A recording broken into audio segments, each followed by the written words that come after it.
Assalamualaikum warahmatullahi wabarakatuh. Kembali lagi di channel Guratan Cerita. Untuk kisah kali ini masih melanjutkan dari kisah yang sebelumnya, sebuah kisah yang diambil dari KBM, dari tulisannya Iwan S. Kisah yang berjudul Hutan Tua. Dan sebelum kita lanjut ke ceritanya, tekan dulu tombol like video ini dan jangan lupa tekan juga tombol subscribe channel ini. Dan nyalakan juga lonceng notifikasinya agar tidak ketinggalan cerita-cerita lainnya. Dan seperti apa untuk lanjutan dari kisah ini? Langsung saja kita masuk ke ceritanya.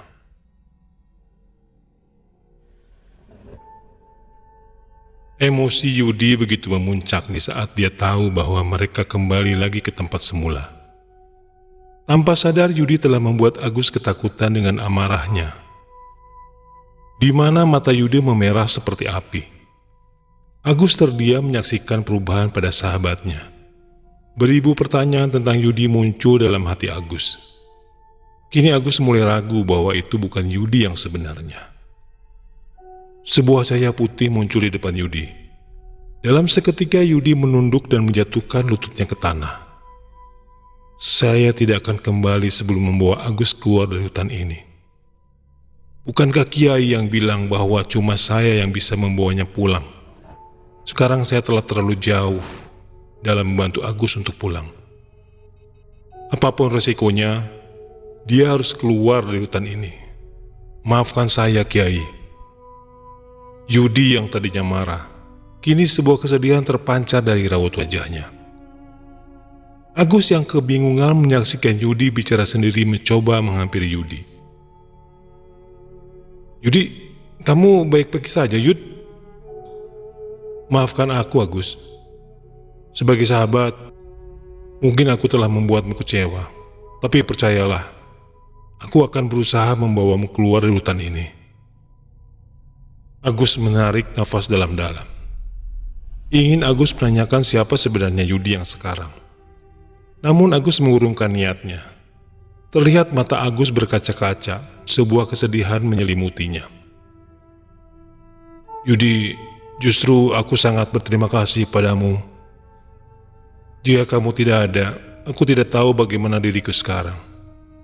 Jika boleh aku tahu, ada apa dengan suara nyanyian tadi? Suara nyanyian itu adalah penguasa hutan ini, Gus.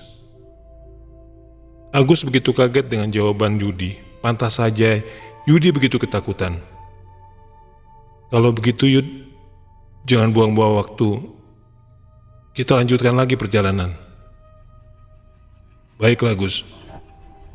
Yudi memegang Agus untuk menuntunnya. Tidak usah, Yud. Sepertinya aku sudah bisa berjalan sendiri. Kamu yakin, Gus? Iya, kita jalan pelan-pelan saja, Yud. Yudi mengangguk lalu berjalan dan sekali-sekali menoleh ke belakang untuk memastikan Agus baik-baik saja. Gus, kalau kamu tidak sanggup jalan lagi, bilang ya.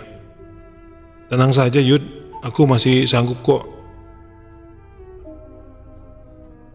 Tolong, tolong. Yudi, seperti ada suara orang minta tolong. Yudi berhenti dan melihat Agus. Kamu yakin kalau itu memang manusia, Gus? Tolong, tolong. Kali ini suara itu diiringi tangisan histeris. Coba kita lihat dulu, Yud. Kalau benar orang, kan kasihan tidak ditolong. Sebaiknya kita lanjut jalan, Gus. Fokus saja pada tujuan kita. Tapi Yud, apa kamu tega membiarkan orang yang butuh pertolongan? Apa kamu gak sadar, Gus? Kamu itu berada di mana sekarang? Mustahil ada manusia bisa berada di sini. Sama halnya seperti kamu. Maksud kamu apa, Yud? Kamu menyalahkanku penyebab kita berada di sini. Ternyata aku salah menilaimu, Yud. Jadi kamu ingin membantu suara minta tolong itu, Gus? Silakan. Mungkin kamu akan tahu siapa orang itu. Yudi sebenarnya sudah mengetahui siapa dan apa yang terjadi dengan suara itu. Makanya Yudi menolak untuk menolong. Yudi menjatuhkan tubuhnya dan bersandar di batang pohon sambil menikmati sebatang rokok. Agus menatap Yudi dengan penuh heran. bahwa sahabatnya itu mempunyai hati yang begitu keras. Entah apa yang ada di benak Agus sehingga ia benar pergi ke arah suara itu tanpa memperdulikan ucapan Yudi. Di depan, Agus bisa melihat seberkas cahaya obor yang berbentuk lingkaran. Agus segera mempercepat langkahnya. Setelah sampai ke situ, Agus seolah tidak percaya apa yang ia saksikan di depannya. "Gus, tolong paman Gus." Keadaan paman Kiman terlihat begitu tragis. Tubuhnya yang sedang menjadi makanan puluhan makhluk kecil berukuran sejengkal yang mirip manusia. Agus hanya terdiam terpaku menyaksikan kengerian itu. Kini badan paman Kiman cuma setengah. Niat Agus untuk menolong pamannya terhenti ketika makhluk kecil itu menyadari keberadaan Agus. Dengan cepat makhluk itu meloncat ke arah Agus. Gigitannya mengenai badan Agus. "Ah!" Agus meringis kesakitan. Saat Yudi menepis makhluk itu dari bahu Agus yang datang tiba-tiba, Yudi menghalau makhluk-makhluk itu yang mulai membabi buta menyerang mereka.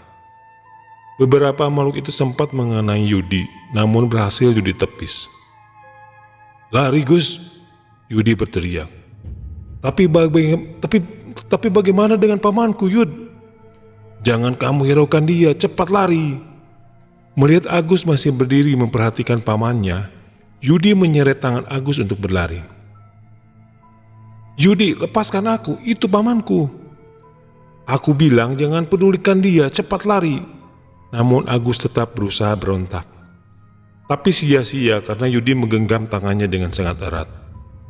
Merasa sudah aman dengan makhluk itu, Yudi berhenti, tapi Agus mencoba balik ke sana. Plak! Sebuah tamparan sangat keras mendarat di pipi Agus. "Kenapa kamu tidak dengar yang aku bilang, Gus, dari tadi?" Agus hanya terdiam sambil memegang pipinya. "Sebenarnya maumu apa, Gus? Mati di sini atau pulang ke rumah? Jawab, biar aku tidak capek-capek berusaha mengeluarkan kamu dari hutan ini. Aku tahu itu pamanmu, Gus. Tapi kamu ingat apa yang dia lakukan untukmu di sini. Dan yang kamu lihat itu bukan raganya, melainkan sukmanya. Dan kamu tahu apa tujuan pamanmu berada di sini. Dia berusaha mendapat kamu untuk diserahkan kepada setan berwujud babi yang dia puja sebagai tumbal. Namun naasnya, dia lebih dulu menjadi mangsa penghuni hutan ini." Agus baru ingat tentang simbah jelmaan babi yang berada di kampung waktu itu, bahwa ada kaitannya dengan pamannya. "Kenapa kamu masih diam, Gus? Pergilah, bawa pamanmu pulang sekarang." Yudi menjatuhkan tubuhnya di samping jalur sambil meremas rambutnya.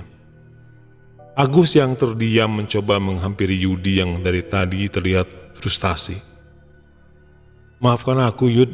Aku terlalu bodoh untuk mengambil langkah dalam situasi seperti ini. Kamu tahu, Gus, aku seperti ini karena aku tidak mau terjadi hal buruk sama kamu. Jika bukan karena seorang sahabat, aku tidak akan kembali lagi ke hutan ini untuk mencarimu, dan aku juga tidak akan mengalami hal seperti ini." Tidak ada tanda-tanda.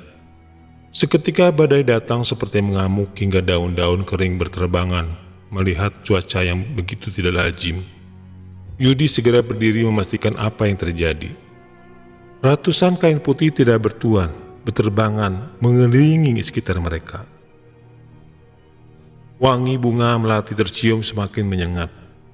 Yudi segera merangkul Agus. Melihat seorang wanita berpakaian kebaya putih dengan muka berlumuran darah terbang ke arah mereka. Agus yang menyadari segera melantunkan ayat suci Al-Quran. Wanita itu terhenti mengambang di udara dengan menyeringai. Dia mengikuti bacaan Agus dengan suara yang bergema, membuat konsentrasi Agus terganggu hingga bacaannya kacau. Wanita itu tertawa seolah-olah dia menang. Beberapa kali lemparan cahaya berbentuk tasbih dilemparkan Yudi dengan mudah ditepis. Agus mulai berkeringat dingin. Melihat bacaan ayat suci Al-Quran yang ia baca tidak bereaksi apa-apa kepada wanita itu. Kain putih yang berterbangan itu membalut mereka berdua. Bagaikan mayat yang dikafani, Di saat wanita itu tertawa, Agus merasakan tubuhnya seperti melayang di udara. Ketakutan menjalar di seluruh aliran darahnya dan mencoba meronta-ronta. Namun kain itu terlalu kuat membungkusnya. "Yudi, tolong aku, Yud!" Agus yang kebingungan saat terbangun, mendapati dirinya di tempat tidur yang dipenuhi bunga melati. Di dalamnya sebuah ruangan serba putih yang sangat luas. "Di mana aku ini? Bukankah tadi aku berada di hutan bersama Yudi?" Yudi, kamu di mana?" Sebuah rasa terbersih di hati Agus, hingga ketakutan muncul menguasai raga. "Ya Allah, apakah aku sudah mati?" Tangisan pilu memecahkan kesunyian ruangan, sehingga air mata tidak terbendung menyesali dosa yang selama ini lupa akan Sang Pencipta, jika memang hidupnya benar-benar sudah berakhir. Dengan rasa takut, Agus membuka pintu ruangan. Terlihat begitu banyak wanita berpakaian putih berjalan silih berganti, seperti masing-masing ada kesibukan tersendiri. Agus hanya tercengang di depan pintu menyaksikan itu. Mereka semua perempuan muda dan memakai baju putih yang sama. Tidak terlihat satupun lelaki yang tua. Agus berjalan di antara mereka untuk mencari tahu di mana dia sekarang berada. Namun hal aneh kembali terjadi. Agus memperhatikan tubuhnya dengan rasa tidak percaya. Wanita-wanita itu berjalan bisa menembus dirinya yang seakan tubuh Agus bagaikan sebuah bayangan. Di depan sana terlihat seorang wanita yang duduk di atas singgasana, didampingi oleh beberapa wanita lainnya. Sepertinya wanita itu adalah orang penting, atau tepatnya memiliki tahta lebih tinggi dari wanita lainnya. Di saat sudah dekat, Agus terpana, senyuman yang terpancar ke arahnya seperti sebuah sihir yang mampu membuatnya lupa apa yang sedang terjadi sebelumnya. Agus yang tercipta sebagai lelaki normal, pasti akan terlena ketika berhadapan dengan wanita yang mempunyai paras cantik dan menawan, bak YouTuber Ayu Nuwar asal Malaysia. Seperti sudah mendapat perintah, Agus yang menghampiri wanita tersebut langsung duduk di lantai untuk membersihkan kaki wanita itu dengan air bunga melati yang berada di wadah. Mata Agus tidak berkedip melihat kaki wanita itu yang putih bersih. Parahnya Agus, entah apa yang ada di pikirannya, sampai niat bangsat mencium kaki wanita itu berulang kali. Atas dinding belakang singgasana, wanita itu sebuah tubuh tersalib seakan menjadikannya sebagai aksesoris ruangan. Berusaha menegur Agus, tapi suara terkunci oleh energi gaib hingga membuatnya hanya terdiam. Tubuh yang tersalib itu menampakkan ekspresi jijik saat Agus mencium kaki wanita itu.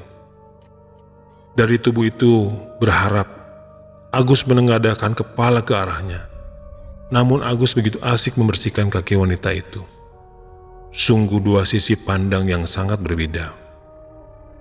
Apa yang Agus lihat sekarang adalah sebuah istana yang indah dan para penghuni memiliki rupa yang sangat cantik jelita. Membuat Agus terasa nyaman dan terlupa akan semua hal yang dia alami. Yudi yang hanya bisa pasrah tersalib di dinding ruangan, tanpa ada yang bisa ia lakukan, selain berharap Agus melihat agar dapat menyadari mereka di mana sekarang. Pada kenyataannya sekarang Yudi tersalib di sebuah dinding lembah yang dipenuhi tengkorak hidup di bawahnya. Yudi berharap Agus lebih cepat menyadarinya, karena apa yang Agus lihat, wanita-wanita cantik itu sebenarnya tengkorak hidup, karena mereka sekarang berada di lembah tengkorak. Wanita itu bangkit dari singgasananya dan memegang tangan Agus dan menuntunnya ke dalam kamar. Namun pada penglihatan Yudi, tengkorak itu membawa Agus ke balik batu besar. Melihat Agus menanggalkan semua pakaiannya, Yudi menghela nafas. "Dasar kamu, Gus." Yudi benar-benar tidak mengerti apa yang ada dalam otak Agus. Seperti sama sekali tidak sadar bahwa dia berada di mana. Pemandangan yang menjijikan di balik batu besar itu membuat Yudi mual. Terlihat Agus tengah bercumbu dengan tengkorak di mana tubuh Agus tanpa menggunakan selai benang pun. Ingin rasanya Yudi menghajar Agus. Namun untuk melepaskan diri saja dia tidak bisa. Yudi hanya bisa menunduk, tidak ingin melihat apa yang dilakukan Agus dengan tengkorak itu. Beberapa saat Agus terkapar lemas. Anehnya wanita itu tampak segar bugar dengan tersenyum kepada Agus. Setelah menggunakan pakaiannya, wanita itu keluar dari ruangan dan disambut oleh kedua pelayan di depan pintu. Agus berusaha bangkit dengan tubuh yang begitu lemas. Mungkin karena baru kali ini dalam hidupnya melakukan olahraga duet dengan wanita. Agus berjalan keluar seperti seorang yang baru saja sembuh dari sakit. Tidak sengaja mata Agus tertuju ke dinding, tempat di mana Yudi disalib. "Yudi, kenapa kamu berada di situ? Apa yang terjadi denganmu?" Yudi hanya bisa menatap Agus dengan rasa geram. Ingin memaki tapi suaranya terkunci. Agus mulai panik setelah melihat Yudi tersadar akan sesuatu telah terjadi pada mereka. "Kamu jangan pedulikan dia. Nikmati dan bersenang-senanglah di sini." Wajah Agus seketika pucat mendengar suara wanita tadi yang diyakininya ratu di tempat ini. "Tapi dia sahabatku. Apa salah dia? Kenapa Puan memperlakukan seperti itu?" "Dia berhak mendapatkan hukuman karena dia tidak menuruti perintahku. Tolong lepaskan dia. Aku berjanji akan turuti semua keinginan Puan. Tanpa aku lepaskan dia, kamu juga akan menuruti perintahku, karena kalau tidak, nasibmu akan sama seperti sahabatmu itu." Suara wanita itu semakin lantang. Rasa khawatir dan rasa takut kini membelenggu jiwa Agus, di mana tadinya wanita itu begitu lembut dalam berbicara. Kini berubah menjadi seperti menganggap Agus musuh. Yudi yang menatapnya seolah-olah memberi isyarat agar Agus melakukan sesuatu. Entah apa yang terbersit di pikiran Agus, sehingga dikumandangkan azan dengan suara keras. Bangunan seakan bergetar begitu hebat. Dengan jeritan demi jeritan terdengar dari wanita itu. Terlihat wajah mereka begitu murka sambil mencakar-cakar mukanya. Agus terus melanjutkan azannya dengan memejamkan mata. Di saat terlihat wanita-wanita cantik tadi berubah semakin menyeramkan, suasana mulai hening dan sepi. Dan azan pun mulai selesai. Pluk! Sebuah pukulan mendarat di kepala Agus membuat Agus terjatuh tersungkur dengan kaget. "Bangsat, jadi lelaki, hina amat kamu Gus. Otak mesum seperti kamu Gus, memang pantas ditinggal di hutan ini untuk melayani nafsu demit." Agus seperti tidak menghiraukan ucapan Yudi. Mata Agus melotot dengan mulut menganga, memperhatikan dirinya berada di mana sekarang. Tempat yang tadinya begitu indah, kini berubah menjadi lembah yang gelap. Agus merasa tidak percaya dengan apa yang terjadi. Melihat Agus seperti tidak merespon ucapannya, dengan jengkel Yudi menyeret kerah Agus dan menghantamkannya ke tanah. "Ah!" Agus beringis kesakitan. "Apa yang kamu lakukan, Yudi? Mengeluarkan wanita telanjang dari otakmu?" Yudi menjawab sambil menatap Agus dengan kesal. "Maafkan aku, Yudi. Aku hilaf dan menjadi gelap mata akan kecantikan wanita itu, sehingga hal itu terjadi dengan sendirinya. Beberapa kali aku harus bilang sama kamu, Gus. Di hutan ini tidak ada manusia sungguhan selain kamu. Namun begitu mirisnya kamu masih bisa-bisanya melakukan hal bejat dengan setan hutan ini." Sebuah tengkorak Yudi lemparkan ke arah Agus. "Itu, ambil wanita cantik yang kamu cumbui tadi." Agus segera melempar tengkorak itu menjauh darinya dan segera mendekat ke Yudi. "Kenapa ada tengkorak di sini, Yud?" "Itu tidak penting untuk kamu pikirkan. Yang perlu kamu pikirkan, bagaimana caranya kita keluar dari lembah ini, Gus."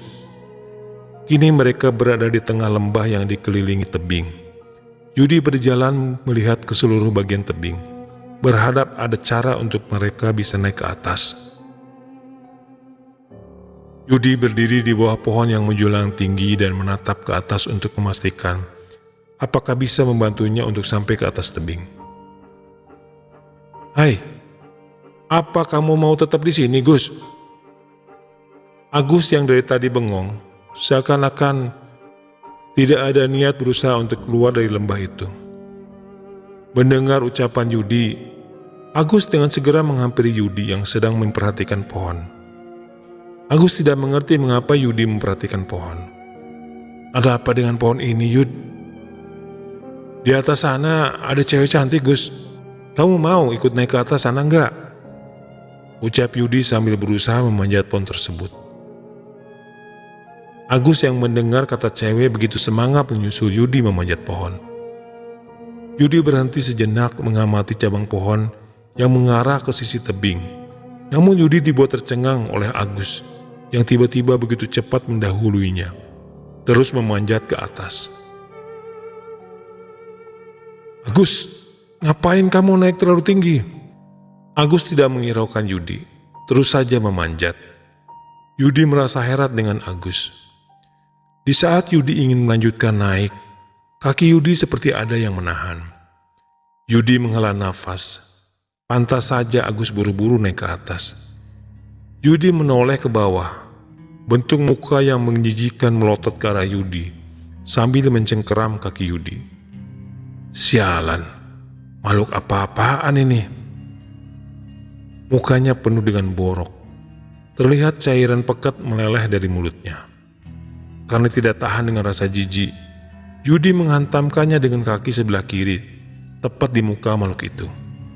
Suara erangan yang memekik di telinga diiringi suara jatuhnya sebuah benda besar ke tanah. Lalu senyap seketika. "Makhluk apa itu, Yud?" "Kan kamu, Gus, yang bawa naik ke sini. Kenapa tanya aku?" Yudi terus berjalan pelan di atas cabang pohon yang menjulur ke sisi tebing. Agus segera turun kembali untuk menyusul Yudi. Agus merasa ngeri untuk berjalan di atas cabang pohon yang berjarak beberapa meter tanpa ada tempat berpegangan. "Yudi, apa tidak ada cara lain untuk menuju ke situ?" teriak Agus pada Yudi yang telah sampai di sisi jurang. "Ada, loncat saja ke bawah." Dengan kesal Agus berjalan pelan-pelan sambil menjaga keseimbangan merentangkan kedua tangannya. Yudi yang memperhatikannya merasa tegang ketika menyadari kaki Agus gemetar. "Gus, berjalan dengan tenang, jangan lihat ke bawah." "Matamu, Yud, kalau ngomong enak aja." Walaupun jantung berdebar-debar, akhirnya Agus sampai juga ke sisi tebing. "Udah gak usah duduk lagi, Gus, ayo cepat jalan." Yudi terus berjalan tanpa memperdulikan Agus yang masih duduk santai. "Yudi, tunggu aku." Melihat Yudi yang hampir jauh berjalan, Agus beralih kecil mengejarnya. "Kok kamu main cabut saja, Yud?" "Kalau kamu selalu nurutin keluhanmu, Gus, sampai kapanpun, kamu tidak akan bakalan keluar dari hutan ini. Tapi kalau kita paksakan untuk selalu jalan malam kayak gini, yang ada kita berputar-putar di hutan ini, Yud. Kamu lihat kan, beberapa kali kita bolak-balik ke tempat semula, dan makhluk-makhluk sialan itu selalu meneror kita kalau kita keluar malam." Kali ini sepertinya Yudi menyetujui saran Agus. Dengan menjatuhkan tubuhnya di bawah pohon, begitu juga dengan Agus yang ikut bersandar di samping Yudi. Yudi tidak banyak bicara lagi sama Agus, karena kesal dengan apa yang dilakukan Agus masih tertanam di hatinya. "Gus, kamu kenapa nangis?" Yudi mendengar isak sendu dari Agus. "Aku rindu sama ibuku, Yud." Yudi tersenyum melihat Agus. "Kenapa kamu tersenyum, Gus? Emang lucu kalau aku rindu sama ibuku?" "Bukan lucu, Gus. Tapi sudah sekian lama kita berada di hutan ini. Baru sekarang aku dengar kamu bilang rindu sama ibumu. Akhirnya kamu sadar juga, Gus, gimana pentingnya seorang ibu. Mungkin itu hikmah dari apa yang terjadi sama kamu sekarang. Karena kalau kamu memang berhasil keluar dari hutan ini, berbuat baiklah pada ibumu. Jangan selalu sepelekan apa yang dikatakan ibu seperti waktu dulu. Kan ibu aku beda dengan ibumu, Yud. Kamu tahu sendiri ibu aku setiap hari kerjanya ngomel mulu. Hai Gus, ibu yang ngomel itu bukan karena benci sama kamu, tapi karena tidak suka dengan tingkah kamu. Kalau orang tua benci anaknya, itu dicuekin bukan diomelin. Itulah bedanya cara orang tua untuk menyikapi anaknya. Kok kamu selama di hutan ini sudah pandai menasehati, Yud? Apakah itu bakat terpendammu, Yud? Kampret kamu, Gus. Dibilangin baik-baik malah ngeledek. Kalau kamu ngantuk, tidur aja dulu, Gus. Biar besok kalau jalan gak kayak orang mabok. Aku mau cari makanan dulu buat kita makan, Gus. Oh, aku tidak lapar, Yud. Tidak usah pergi ya, di sini saja, Yud. Terserah kamu kalau kamu tidak lapar, Gus. Tapi aku lapar. Yudi terus bangkit dan berjalan. Lah, malah pergi juga. Tungguin aku, Yud. Mau kemana, Gus? Aku juga ikut. Penakut amat kamu, Gus. Rupa makhluk di hutan ini tidak ada yang asik satupun, Yud. Aku malas kalau mereka menampakkan diri lagi. Kalau kamu ngomong, lihat tempat dulu, Gus. Jangan asal celet saja. Itu di belakangmu, sudah datang. Tanpa melihat ke belakang, Agus langsung memeluk Yudi. Apa-apaan kamu, Gus? Lepasin. Padahal tadi Yudi cuma bercanda. Tapi kali ini Agus bahkan mundur dari Yudi. Sebuah bayangan putih melayang di belakang Yudi, seperti menggendong sesuatu. Melihat ekspresi ketakutan dari raut wajah Agus, Yudi merasa heran kenapa Agus terus mundur. Kenapa kamu, Gus? Di belakangmu, Yud.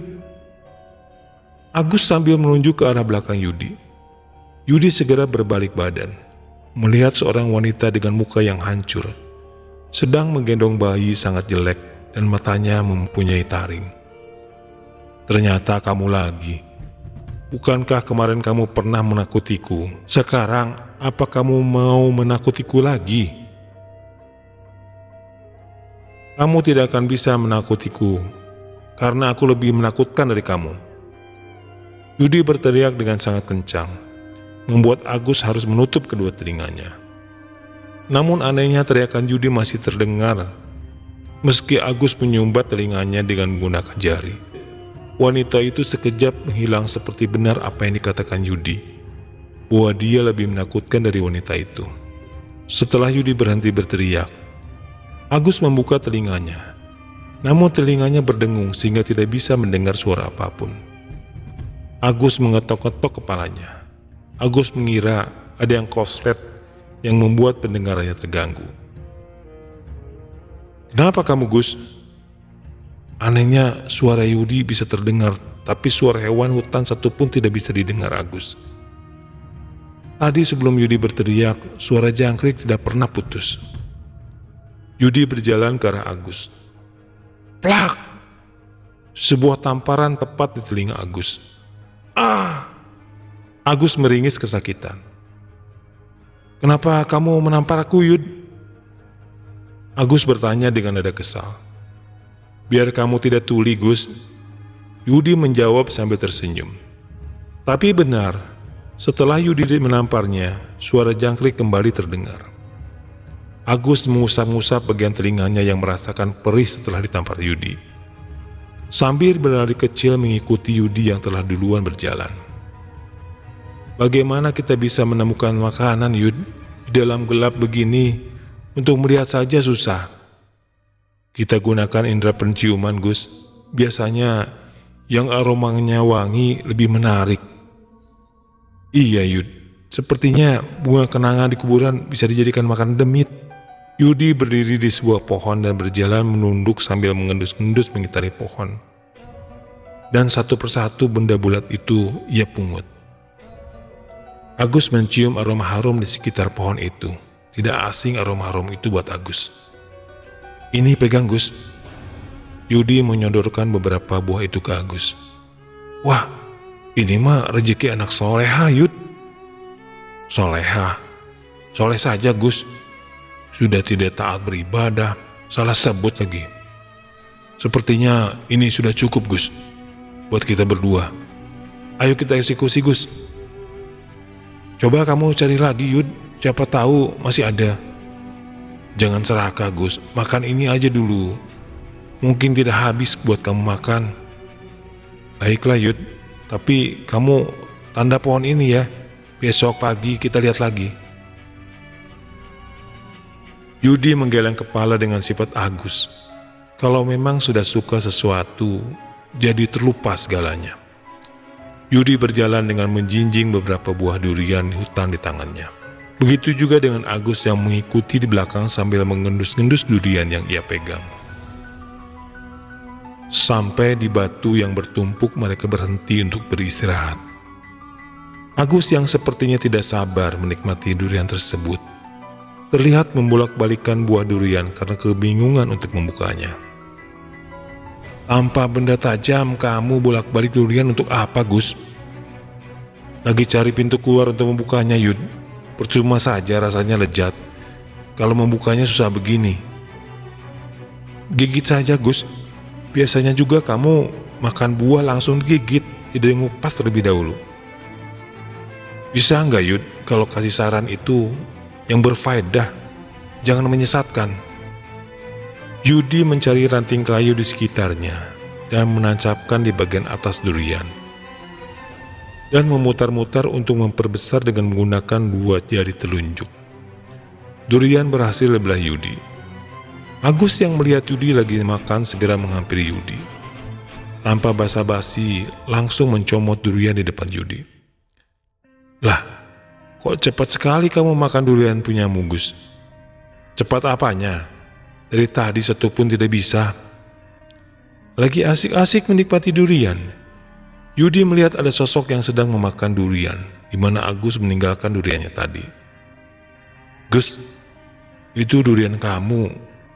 Ada yang bantu bukain. Agus yang mendengar ucapan Yudi, meletakkan durian itu dan menoleh ke tempat ia meletakkan durian. Terlihat sayup-sayup ada yang sedang memakan duriannya. Agus segera bergeser ke belakang Yudi, sambil terus memperhatikan sosok tersebut. Sama sekali tidak bisa melihat rupanya dengan jelas. Yudi, itu bukan manusia kan? Jangan berisik, Gus. Biarkan saja dia makan. Mungkin sama seperti kita, sedang kelaparan. Yudi sama sekali tidak terlihat gugup. Ia seperti tenang saja dan meneruskan makan durian. Namun Agus yang berada di belakang Yudi sangat ketakutan hingga Yudi merasakan tangan Agus yang memegang bahunya gemetaran. Kemudian sosok itu bangkit dan berjalan ke arah mereka. Agus semakin ketakutan. Yudi, ayo kita pergi saja dari sini. Arah pulang ke sana, ucap sosok itu dengan suara serak sambil menunjuk ke arah sampingnya dan terus berjalan melintas di depan mereka. Tidak lama hilang memasuki semak-semak. Yudi, siapa dia? Dia kelihatannya seperti manusia dan tidak mengganggu kita. Pandangan Yudi masih tetap ke semak-semak di mana sosok tadi menghilang. Kamu pernah dengar enggak legenda hutan ini, Gus? Tentang seorang pencari kayu cendana yang tidak pernah kembali-kembali. Tapi ada beberapa orang kampung pernah bertemu di hutan ini dengannya. Hanya sekilas saja. Itu adalah orang yang dimaksud dalam legenda rakyat tersebut. Kalau begitu, kenapa kita tidak mengajak pulang barang kita saja, Yud? Aneh sekali, Yud. Dia kasih tahu kita arah pulang, tapi dia sendiri tidak pulang. Jangan-jangan dia mau membohongi kita. Itu hanya jiwanya, Gus, yang kita lihat. Ya sudah, mari kita jalan lagi, Gus. Yudi berjalan ke arah yang ditunjuk sosok tadi. Meskipun Agus ragu, namun terpaksa mengekor Yudi. Kok kamu begitu percaya dengan orang itu tadi, Yud? Bagaimana kalau orang itu menjebak kita?